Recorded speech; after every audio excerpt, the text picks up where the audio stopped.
नमस्ते दोस्तों, ARS study pen channel पर आपका स्वागत है। आज हम आपके लिए सामान्य विज्ञान से संबंधित कुछ महत्वपूर्ण प्रश्नों का संग्रह लेकर आए हैं।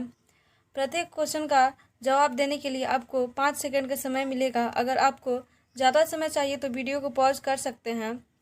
वीडियो लास्ट तक देखें और कमेंट सेक्शन में कमेंट करके बताएं कि आपके कितने प्रश्न सही हुए।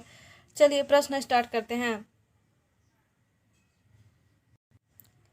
हमारा पहला प्रश्न है, मयूर सिंहासन पर बैठने वाला अंतिम मुगल सम्राट कौन था? ऑप्शन है मोहम्मद शाह, बहादुर शाह, शाह आलम प्रथम, इनमें से कोई नहीं। आपका समय शुरू होता है अब।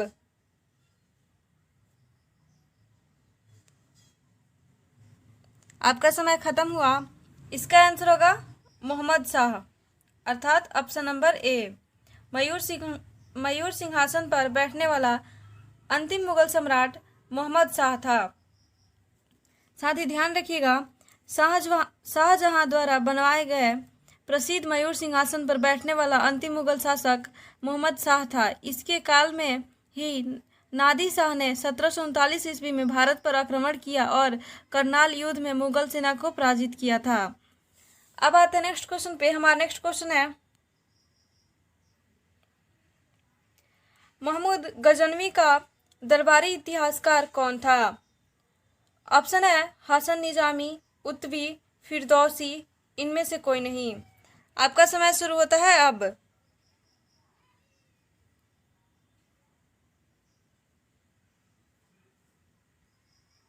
आपका समय खत्म हुआ।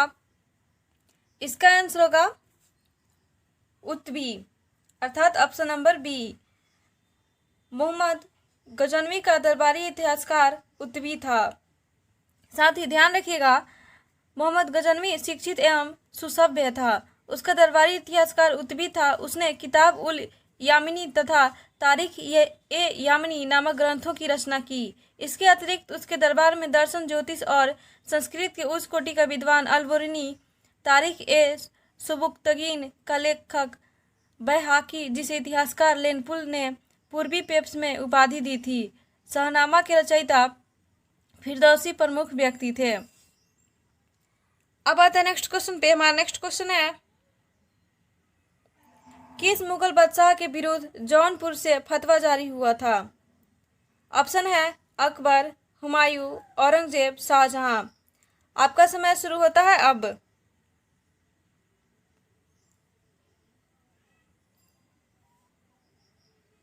आपका समय खत्म हुआ। इसका आंसर होगा अकबर।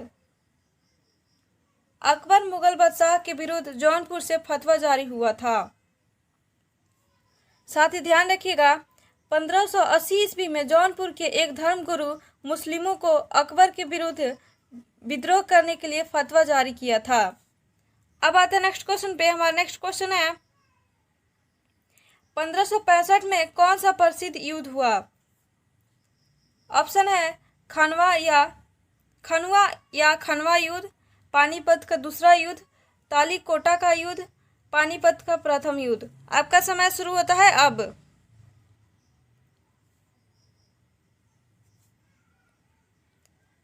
आपका समय खत्म हुआ। इसका आंसर होगा तालीकोटा का युद्ध, अर्थात ऑप्शन नंबर सी। 1565 में तालीकोटा का युद्ध प्रसिद्ध युद्ध हुआ। साथ ही ध्यान रखिएगा, 1565 ईस्वी में तालीकोटा के प्रसिद्ध युद्ध में बहमनी राज्यों की संयुक्त सेनाओं ने विजयनगर को पराजित किया। अब आते हैं नेक्स्ट क्वेश्चन पे। हमारा नेक्स्ट क्वेश्चन है,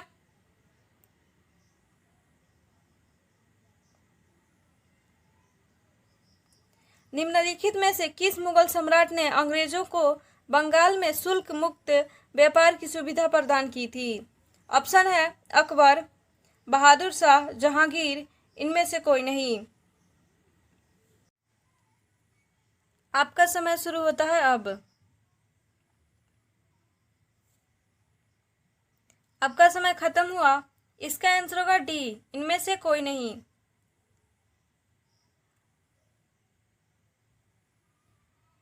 इसका आंसर होगा फर्रुखसियार।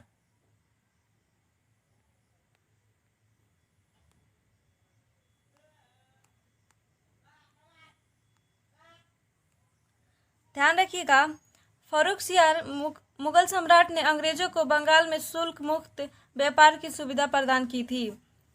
ध्यान रखिएगा, 1717 ईस्वी में फर्रुखसियार ने एक फरमान जारी किया जिसमें अंग्रेजों को 3000 वार्षिक कर देकर बंगाल में बिना अतिरिक्त चुंगी दिए व्यापार करने के लिए अधिकार की पुष्टि की गई।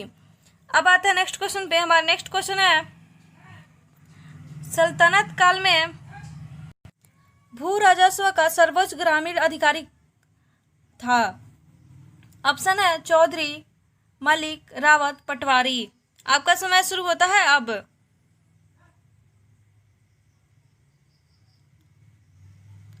आपका समय खत्म हुआ। इसका आंसर होगा ए, चौधरी। सल्तनत काल में भू राजस्व का सर्वोच्च ग्रामीण अधिकारी चौधरी था।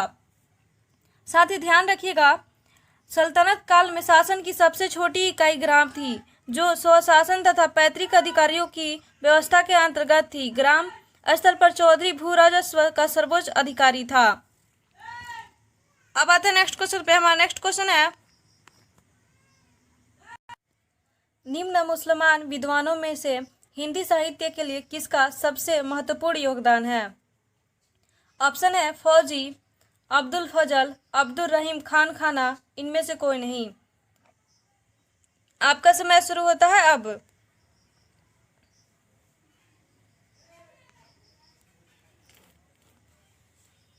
आपका समय खत्म हुआ। इसका आंसर होगा अब्दुल रहीम खान खाना। ध्यान रखिएगा, अब्दुल रहीम खान खाना मुसलमान विद्वानों में से हिंदी साहित्य के लिए सबसे महत्वपूर्ण योगदान है। साथ ही ध्यान रखिएगा, अकबर का काल हिंदी काव्य का स्वर्ण काल कहलाने लगा। इस युग में हिंदी केवल हिंदुओं की धरोहर नहीं थी, अपितु इस पर मुसलमानों का भी सम्यक अधिकार था। फारसी, अरबी, तुर्की, संस्कृत, हिंदी तथा राजस्थानी के मर्मज्ञ अब्दुल रहीम खान खाना इन सब में मुख्य स्थान रखते हैं।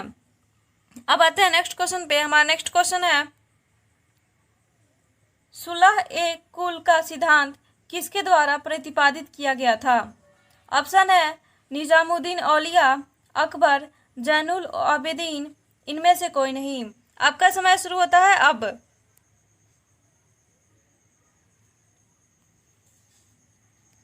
आपका समय खत्म हुआ। इसका आंसर होगा अकबर। सुलह ए कुल का सिद्धांत अकबर द्वारा प्रतिपादित किया गया था। साथ ही ध्यान रखिएगा, अकबर की धार्मिक नीति का मूल उद्देश्य सार्वभौमिक सहिष्णुता था। इसे सुलह ए कुल की नीति अर्थात सभी के साथ शांतिपूर्ण व्यवहार का सिद्धांत भी कहा जाता था। 1582 ईस्वी में उसने सभी धर्मों में सामंजस्य स्थापित करने के लिए तौहीद ए इलाही या दीन ए इलाही नामक एक नया पंथ प्रवर्तित किया। अब आते हैं नेक्स्ट क्वेश्चन पे। हमारा नेक्स्ट क्वेश्चन है, निम्नलिखित में से किस मुगल बादशाह को वाजिर गाजी उछिन ने दिल्ली में दाखिल नहीं होने दिया था? ऑप्शन है आलमगीर द्वितीय, अकबर द्वितीय, शाह आलम द्वितीय, बहादुर शाह द्वितीय। आपका समय शुरू होता है अब।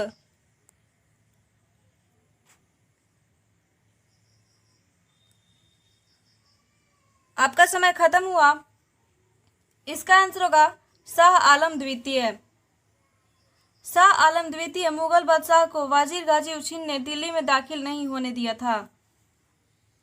साथ ही ध्यान रखिएगा, शाह आलम द्वितीय का वास्तविक नाम अली गौहर था।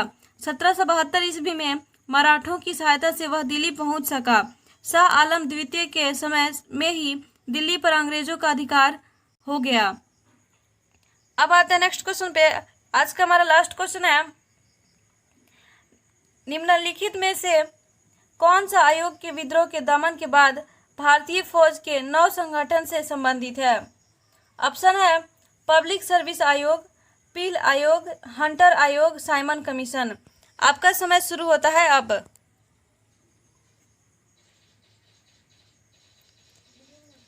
आपका समय खत्म हुआ। इसका आंसर होगा पील आयोग।